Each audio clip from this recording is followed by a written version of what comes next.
ప్రశాంత్ కిషోర్ తెలుగుదేశానికి సంబంధించిన వ్యూహాలు ఎలా ఉండబోతున్నాయనే అంశం మీద మనతో మాట్లాడడానికి వైఎస్ఆర్సీపీ రాష్ట్ర నాయకులు ముక్కు వెంకటేశ్వర రెడ్డి గారు మనతో ఉన్నారు. వారిని అడుగుదాం పీకే వ్యూహాలు ఏంటనేది. ఏంటి పీకే వచ్చిన తర్వాత ఎలా ఎలా ఉంటాయనుకుంటున్నారు? ప్రస్తుతం ఏమన్నా ఆల్రెడీ స్టార్ట్ అయిపోయినాయా పీకే వ్యూహాలు?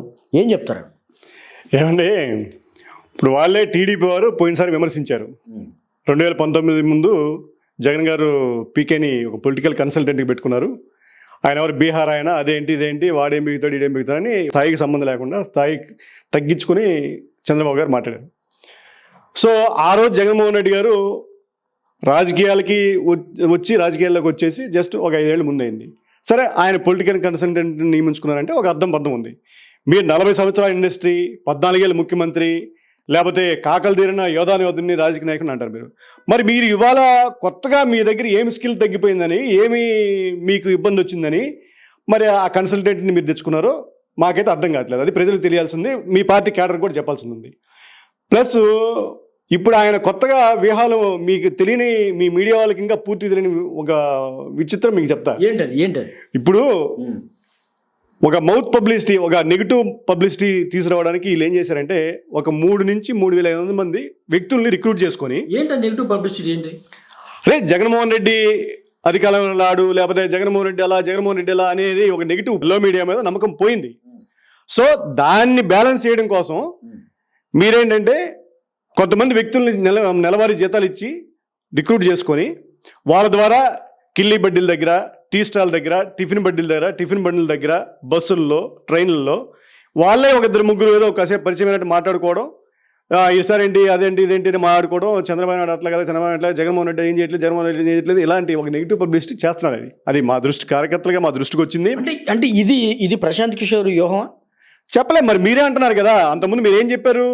ప్రశాంత్ కిషోర్ అని చీప్ ట్రిక్స్ వాడతాడు, ప్రశాంత్ కిషోర్ అది చేస్తాడు ఇది చేస్తాడు, మీరే వాడారు. దాంట్లో భాగమని మేము అనుకుంటాం, మా నాయకుల దృష్టిలో కూడా ఉంది. అది మీలాంటి మీడియా వాళ్ళు పూర్తి స్థాయిలో దాన్ని బయటకు తీసుకురావాల్సిన అవసరం ఉంది. ప్రజలకు కానీ వాళ్ళ పార్టీ కార్యకర్తలకు కానీ బయట పెట్టాల్సిన అవసరం ఉంది. అంటే వాళ్ళ పార్టీ కార్యకర్తల నమ్మకం లేదా ఏంటి, అది వాళ్ళే తెలియజేయాలి. ప్లస్ ఇంకోటి, మీరు ఇంత హంగామా చేసి, ఇంత వైరల్ చేసి, మీరు ఇంకోటి ఏంటి, ఇదొకటే కాదు, మీరు రకరకాల అసోసియేషన్స్లో వాకింగ్ ట్రాకుల దగ్గర, లేదంటే వేరే రకరకాల అసోసియేషన్స్లో ఒక సెక్షన్ ఆఫ్ పీపుల్, అంటే ఎక్కడైతే ప్రజలు గుంపుగా ఉంటారో, ఎక్కడైతే ప్రజలు మాట్లాడుకుంటారో ఆ ప్రదేశాలు అంటారు. ఆ ప్రదేశాల్లో ఎక్కడైతే 10 మంది గ్యాదరింగ్ ఉంటుందో అది ఇక్కడ అక్కడ లేదు. ఒక సెక్షన్ ఆఫ్ పీపుల్ కూడా ఇంకేముంది, చంద్రబాబు వచ్చేసాడు, జగన్మోహన్ రెడ్డి అయిపోయింది, మాకు ఈ పీకే ఉన్నాడు, ఆ పీకే ఇద్దరు ఉన్నారు, సో మేమంతా పీకేస్తారు, ఇద్దరు ఇంకా అసలు పీకేయటమో ఏదోటి ఇంకా అసలు వచ్చేసామనేది ఒక భ్రమలు మిగిలిన వాళ్ళు క్రియేట్ చేయాలని ఒక ఆలోచనలో మొదలైంది. పీకే రీసెంట్గా వచ్చారు, చంద్రబాబుని కలిశారు. ఒక వారం కూడా అవుతుందో లేదో కూడా తెలియదు. అంటే అప్పుడే వ్యూహాలు స్టార్ట్ అయిపోయినాయా పీకే వ్యూహాలు?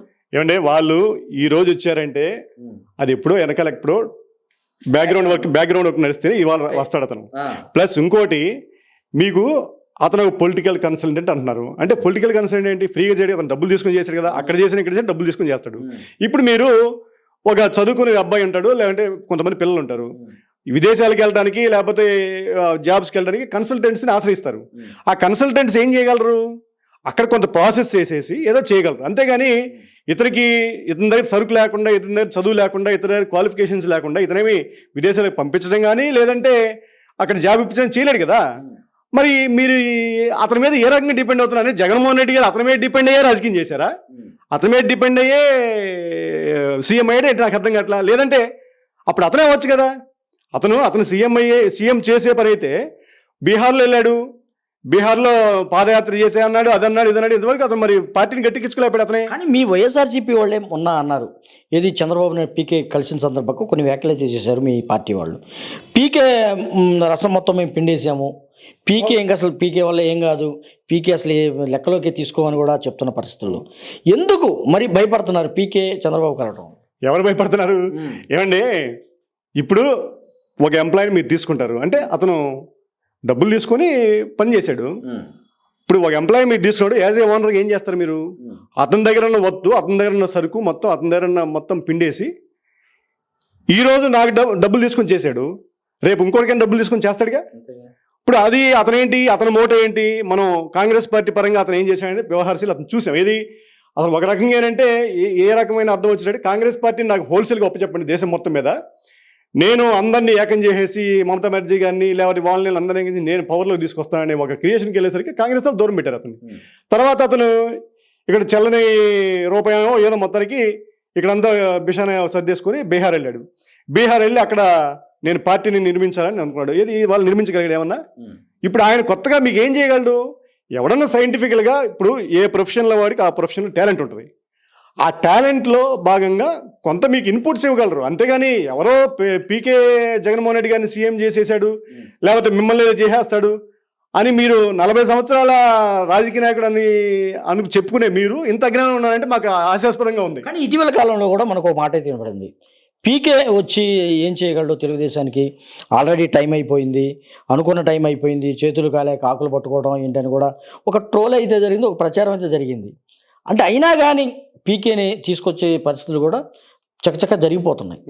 ఇప్పుడు ఏంటి పరిస్థితి ఏంటి? కొన్ని ఆరోపణలు అయితే ఉన్నాయి, పీకే జగన్తో పనిచేసినప్పుడు కోడికత్తి డ్రామా అంటూ, లేకపోతే బాబాయిని వేసేసారని కూడా కొన్ని ఆరోపణలు అవుతున్న నేపథ్యంలో ఇప్పుడు రేపొద్దున ఇటువంటి వ్యూహాలు ఏమన్నా తెలుగుదేశం అమలు చేసే అవకాశం ఉందనుకుంటున్నారు? జగన్మోహన్ రెడ్డి గారు గెలవడానికి వాళ్ళ బాబాయిని వేసేసారు, లేదంటే ఆయన మీద కోడికత్తి దాడి చేయించుకున్నారు, ఇలా రకరకాల ప్రచారం చేశారు. తెలుగుదేశం వాళ్ళు చేశారు. కానీ అప్పుడు మీరే ఆపద్రం ముఖ్యమంత్రిగా ఉన్నారు. వివేకానంద రెడ్డి గారు చనిపోయినప్పుడు మీరే ఆపద్రం. మరి ఆ రోజు ఏం చేశారు?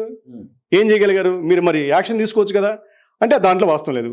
ఇప్పుడు పీకే సలహాలు పాటించి మీరు మీ పార్టీలో ఎవరన్నా సీనియర్ నాయకుడినో లేదంటే మీ కుటుంబ సభ్యులు ఎవరన్నా ఏదన్నా చేసి మీరు అధికారం సంపాదించుకుందాం అనుకుంటున్నారా, లేదంటే మీ మీద కానీ లేదంటే ఇంక వేరే ఎవరి మీద దాడి చేస్తారా? ఇప్పుడు ఏంటి, చంద్రబాబు గారికి వయసు అయిపోయింది, 73-74 ఏళ్ళు వచ్చేసి, ప్లస్ ఆయన అందులో వాళ్ళ సాక్షాత్తు వాళ్ళ అబ్బాయే చెప్పాడు బయటకు వచ్చి, మా నాన్నగారికి ఎప్పటి నుంచో గుండె ప్రాబ్లం ఉంది, హార్ట్ ప్రాబ్లం ఉంది, లేకపోతే చర్మ వ్యాధి సంగతి అది బహిరంగం అందరికీ తెలుసు.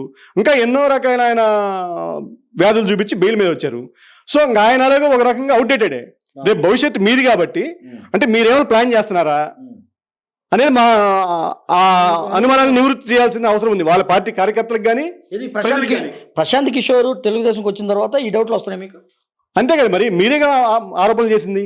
ఆ రోజు వివేకానంద రెడ్డి గారి విషయంలో కానీ, జగన్మోహన్ రెడ్డి గారు కోడికత్తని కానీ రకరకాల ఎకిలిగా మీ మీడియా ద్వారా కానీ మీరు కానీ ఎకిలిగా మాట్లాడి మీరు చేశారు. అంటే ఇప్పుడు మీరు ఆ ప్లాన్లో ఉన్నారా ఏంటి? అందుకే మీరే మీ నాన్నగారు జైల్లో ఉన్నప్పుడు మీరే మొత్తం అంతా ఫాలోఅప్ చేసేసి ఢిల్లీలో ప్రశాంత్ కిషోర్ని కలవటం, లేకపోతే ఆయన ఫాలోఅప్ చేయటం, ఆయనకి ప్యాకేజీ మాట్లాడటం అన్నీ మీరే చేశారని అందరూ అంటున్నారు. ఎందుకంటే మీరు అసలు ఇక్కడ మీ నాన్నగారు ఎప్పుడైతే జైలుకి వెళ్ళారో, అవినీతి ఆరోపణల మీద జైలుకి వెళ్ళారో, మీరు కంప్లీట్గా అసలు ఈ రెడ్ బుక్ కార్యకర్తలని ప్రజల్ని మొత్తాన్ని వదిలేసేసి అందరూ ఢిల్లీలో లాబింగ్ ఏం చేశారు మీరు? అంటే ఈ ప్రశాంత్ కిషోర్ ఇదంతా వ్యూహం సెట్ చేసుకొని వచ్చారు. ఈ రోజు ఏదో గబగబ వారంలో సెట్ అయ్యే విషయం ఏం కాదు కదా ఇది. గబుక్కున ముందే ఇన్పుట్స్ ఉన్నాయటైతే అనుమానాలు ఇవన్నీ కలుగుతున్నాయి కదా. ఇప్పుడు మీరు ఢిల్లీలో ఏం చేశారు అన్ని రోజులు? మీ నాన్నగారు బీల్ కోసం 24 గంటలు ఏమన్నా 24/7 ఏమన్నా ముచ్చటిస్తుంటారా లాయర్లతో? లాయర్లు చూసుకుంటారు. కోడికత్తి డ్రామా ఆడబోతున్నారు, ఎవరి మీద వేటు పడబోతుందని మీరు భావిస్తున్నారు? ఏమండి ఇప్పుడు ఇవి ఉంటాయి అసలుకి వచ్చే ఎన్నికలు ఏమైనా ఉండబోతున్నాయి అనుకుంటారా? అంటే మరి మీరు ఆ రోజు జరిగిన దాన్ని మీరు రకరకాల అనుమానాలు క్రియేట్ చేస్తారు జనాలు. ఇప్పుడు మరి అదే వ్యూహాలు మీరు అనుసరిస్తారని అందరూ అనుమానపడాలి కదా. దానితోడు పవన్ కళ్యాణ్ గారు హైదరాబాద్లో ఏదో ఆ బార్లో ఏదో కొంతమంది ఏదో డ్రింక్ చేసి వచ్చేటప్పుడు ఆయన ఇంటి ముందు ఏదో గొడవ పడితే నన్ను చంపడానికి, నన్ను దానికి దీనికని 100 కోట్ల సుపారీ లేకపోతే 150 కోట్ల సుపారీ, అంత కరెక్ట్గా ఫిగర్ గుర్తులేదు, 3 అంకెల కోట్లలోనే చెప్పారు. సో చేశారు. అంటే మీరు ఇంకా ఆ వ్యూహాన్ని ఏమన్నా మీరు ఎవరి మీద అమలు చేస్తే మీకు బాగుంటుంది అనుకుంటే, మీకు అనుకూలంగా మీరు సీఎం అవుతారు అనుకుంటే అదేమన్నా అమలు చేయాలని ఆలోచన ఏముందా మీకు? ఇక్కడ ఒక పీకే ఆల్రెడీ టీడీపీకి ఉన్నాడు, ఇంకొక పీకేని తెచ్చుకోవడం వల్ల అంటే ఈ పీకేకి ఏమన్నా ప్రాధాన్యత తగ్గింది అనుకుంటున్నారు పవన్ కళ్యాణ్కి? ఏమంటే అది బహిరంగం తగ్గిందా లేదా స్ట్రాటజీ వాడుతున్నారు.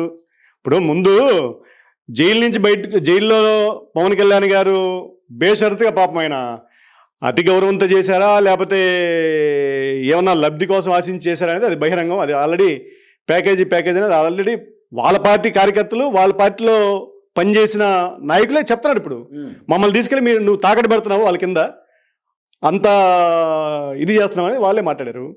సో మీరు ఆయన్ని మరి ఏ రకమైన విధానంలో మీరు చూస్తున్నారు పబ్లిక్ చూస్తుంది. ఆల్రెడీ ఏది ప్రశాంత్ కిషోర్ సలహా మేరకే మీరు ఆయన ఒకసారి ఏమో ముఖ్యమంత్రి చంద్రబాబు నాయుడు గారని, మళ్ళీ రెండోసారి ఏమన్నా డిప్యూటీ సీఎం ఏమైనా ఇచ్చే ఆలోచన ఉందంటే అది చంద్రబాబు నాయుడు గారు, నేను, పవన్ కళ్యాణ్ గారు ఆఫ్టర్ ఎలక్షన్స్ మేము కూర్చుని మాట్లాడుకున్నాం దాటేస్తున్నా అంటే అర్థం ఏంటి?